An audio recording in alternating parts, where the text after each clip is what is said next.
Hello guys, welcome to Tech with Rohit. In this episode, I have bring the fresh tech updates from today's highlight. The first update is that Apple to launch folding phones by 2023.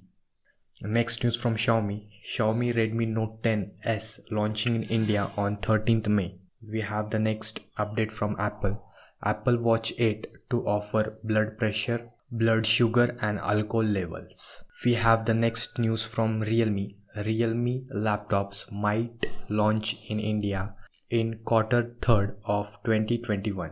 I have the next update from iPhone 13 Pro and iPhone 13 Pro Max to have 120Hz AMOLED screen made by Samsung. I have the fresh news from Twitter Space now open for anyone with more than 600 followers. These were the fresh tech news from today's highlight. If you like this video, like, comment, share and do not forget to subscribe the channel and press the bell icon to never miss an update. Stay tuned with Rohit.